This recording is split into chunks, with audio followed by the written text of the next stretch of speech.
आपलं आयुष्य उद्ध्वस्त होऊ शकतं. तसंच बांधकामामध्ये देखील आहे. एका चुकीच्या निर्णयामुळे आपल्या स्ट्रक्चरची लाईफ कमी होऊ शकते.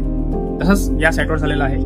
टाइल्स टाकले होते, त्या टाइल्स मधून पाणी खाली गेलेलं आहे त्या चिरामधून, आणि त्याच्यामुळे ते वाळू ओली होऊन त्याच्यातलं उताराकडे पाणी जाऊन संपूर्ण लिकेज झालेलं आहे.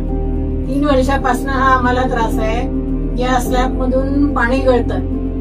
त्याच्यासाठी आम्ही वरती टाईल्स लावल्या, ते रेती बिती टाकून सगळं काही केलं, पण ते काही सक्सेसफुल झालंच नाही. म्हणून मग आम्ही इथे पडकी लावून घेतली. टीव्ही आहे, टीव्हीचं नुकसान व्हायला नको म्हणून हे सगळे प्रकार करायला लागतात. आणि सगळे पोपडे निघून राहिले. स्लॅब आहे, त्या स्लॅबचे पोपडे निघतात आहे, भिंतीचे पण पोपडे निघत आहे. त्याच्यामुळे फार मोठा प्रॉब्लेम झालाय आता. त्यांना कोणीतरी सांगितलं की तुम्ही टाईल्स लावा. याच्यामुळे काय झालं, त्यांचा प्रॉब्लेम लपला पण प्रॉब्लेम सॉल्व्ह झाला नाही.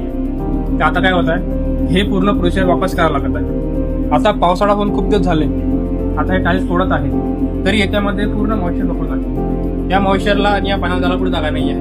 तर ह्याचं पूर्ण पाणी जे आहे ते खाली लीक होत आहे. तर यासाठी आम्हाला हे पूर्ण काढावं लागणार आहे. तर परत वॉटर प्रूफिंग करावं लागणार आहे. तर याच्यामुळे काय होत आहे की यांचा जो लावलेला एक्सपेन्स आहे तो आता डबल होत आहे. हा प्रॉब्लेम सॉल्व्ह करायला आपल्याला हे जे 1 वर्ष पहिले मेहनत केली होती, जे कॉस्टिंग केली होती, ती आता वाया गेलेली आहे. आणि आपल्याला त्याच्यावर वॉटर प्रूफिंग करायची जी की प्रॉपर ट्रीटमेंट आहे. तर आम्ही नेक्स्ट व्हिडिओमध्ये तुम्हाला दाखवणार आहे की प्रॉपर वॉटर प्रूफिंग ट्रीटमेंट कशी असते. म्हणून लक्षात ठेवा, कधीही काम करण्यापूर्वी एका अनुभवी सिव्हिल इंजिनियरचा सल्ला घेणं आवश्यक आहे. धन्यवाद.